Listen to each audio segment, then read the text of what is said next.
Hey everybody, welcome to BrickVault. My name's Jack. Today we've got all 4 of the Toys R Us exclusive minifigure packs for the month of October, or Bricktober. These are the 2017 releases. We're going to open up all 4 of these boxes, take a closer look at the figs, and I've got to start off with Batman first because it's Batman. So anyways, let's open these things up and take a closer look.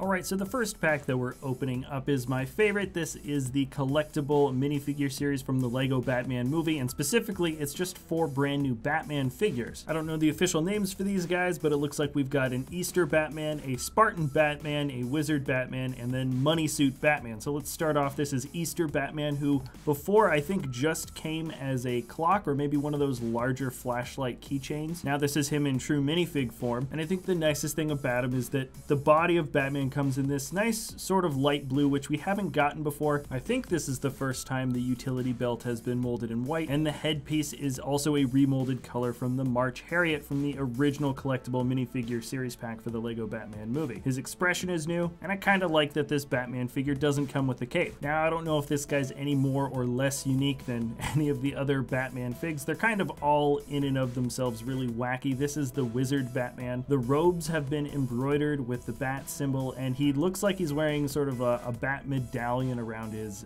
neck. Interestingly enough, the cape is a soft cloth dark blue cape, but the collar that sticks up from the top is still one of the sort of stiffer, older sort of cloth pieces that they use, and the expression on his face is not unique. He's a really complete looking minifigure all around, and I really like that they gave him sort of a staff with a bat on the top. That really kind of, I think, pulls the whole look together. But here is my favorite of the Batman figures from this collectible series. This is the Spartan Batman, or like the Roman warrior Batman. I'm not entirely sure. What I do know is that I think he looks awesome. The print on the shield is great with all the different Batwing designs. It matches up super well with the armor on the chest, and this is one of the better, more consistent uses of leg printing and dual molded legs. It just matches really well from the front, sides, and back, and I also believe that this Batman has a unique expression just for himself. The Spartan warrior helmet from Minifigure Series 2 has been remolded from golden red to black and dark red, and ultimately I think this is one of the better fully realized sort of funny versions of Batman. The last version is the Money Suit Batman. This guy is kind of ridiculous. I mean, they're all ridiculous once again, but certainly this feels sort of like the most goofy. He has a new set of expressions as well. I like the sort of more serious face with the sort of lowered eyes. It's kind of like the cool, calm look. And yeah, Batman's just entirely covered with money and dollar signs, as much as sort of the printing will allow, I guess. I mean, I guess they could have put some of the dollar details a little bit lower down onto the legs if they really wanted, but I'm pretty sure this money design has proved its point. Batman is gratuitously wealthy. All in all, these 4 guys are hilarious. The quality of the minifigures themselves are very nice, and they're absolutely going into the collection. All right, let's open up the second pack now. I think I'm just gonna grab this yellow one. It looks like we've got a boxer, hippie, cheerleader, and sailor. Now, there's no theme attached to this particular pack, and I think it comes with some of the more unique characters to come from Bricktober 2017. There's a hippie, cheerleader, boxer, and sailor. Technically, none of these types of characters are brand new, but all of the designs here are. So starting off, checking out the hippie, he's got the nice sort of tie-dye swirly going on in the front of his t-shirt, and the tie-dye detailing also goes onto the arms. I like the sort of, I'm assuming, denim, sort of faded denim jacket that he's wearing that matches up with his pants. The print for the face is nice with the sort of John Lennon glasses, and it matches up with the long hair. Really cool fig. This next guy is a boxer. Once again, the print detailing and the pieces used for him technically aren't brand new, but the color for the boxer shorts has changed, and the expressions on his face have also changed as well. I like the sort of confident look, and you can even see the mouth guard, and then of course this is him if he does not win the fight. Now for the cheerleader, this is I think our 4th or maybe 5th cheerleader in Lego. She's the first time coming in green. Of course, if you don't count the zombie cheerleader that came in dark green. The expression for her face is really awesome. I think that's unique for her. And also, I think this is the first time we have the sort of reddish brown hair mold for the sort of pigtail hairpiece. Pretty legit looking figure, definitely very complete. And then the last is a sailor. Also a slightly different print now for this particular sailor. I think before he was printed in all white and the detailing was a bit different. So I'm pretty sure what makes him unique is the torso piece as well as the expression of him winking. All in all, these guys have some nice sort of unique qualities to them, though none of them really stand out as being particularly special. They almost feel like sort of secondary designs that maybe didn't make the final cut for a collectible minifigure series, but were definitely good enough to come out for sort of this Bricktober collectible series. Okay, so next up, moving these guys aside, I think I'm gonna be grabbing the red box. This is Ninjago.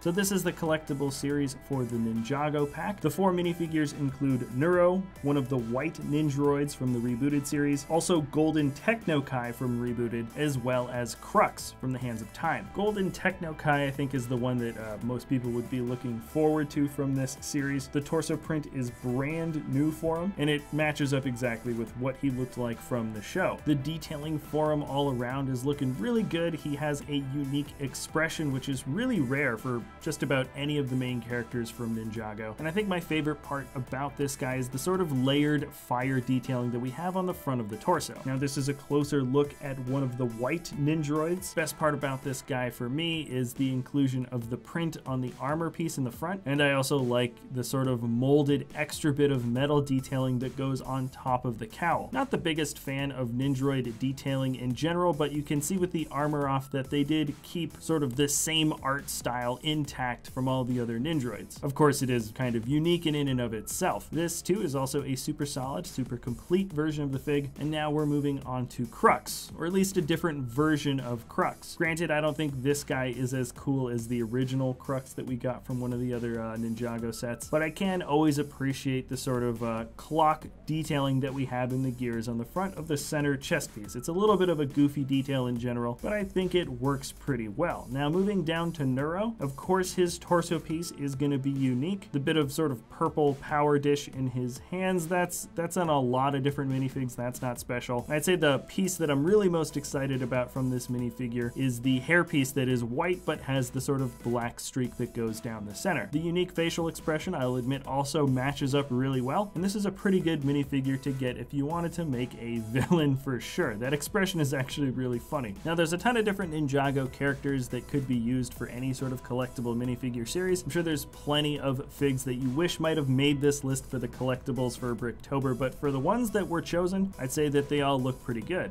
All right, Ninjago's done, so the last box to open up are the four exclusive minifigs from City.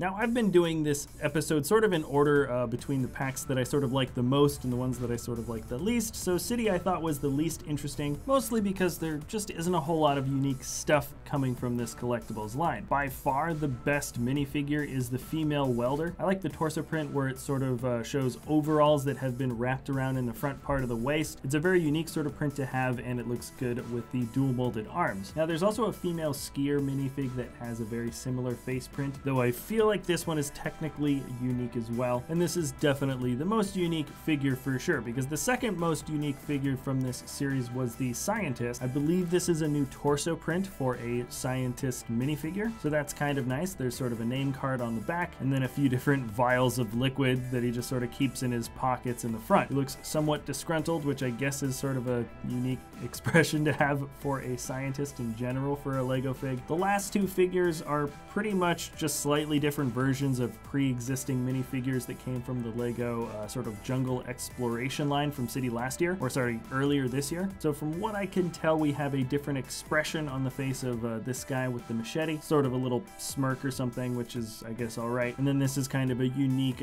facial print for the female explorer with the sort of silver tinted glasses, which is kind of nice. And she also comes with a thermometer and compass. The City figs are fine, definitely not as cool as some some of the other collectible series that came out for Bricktober. But if you look at this month as a whole with all 16 different unique figures, I'd say that on average, the turnout for these collectible sets was really good. The Lego Batman movie minifigures were awesome. The sort of unlabeled series that kind of came out with random unique figures that you could kind of place around a Lego city, those guys were all pretty good. And there were handfuls of decent figs that came from the other two series as well. All right, so that is it for this little set of minifig reviews. Thanks a lot for watching, everybody. Let me know which versions or which packs you thought were the best. I still think Batman is definitely the best of any of these packs that came out. But anyways, thanks a lot for watching. If you guys enjoy our videos, you can always like or subscribe, and we'll see you next time at BrickVault.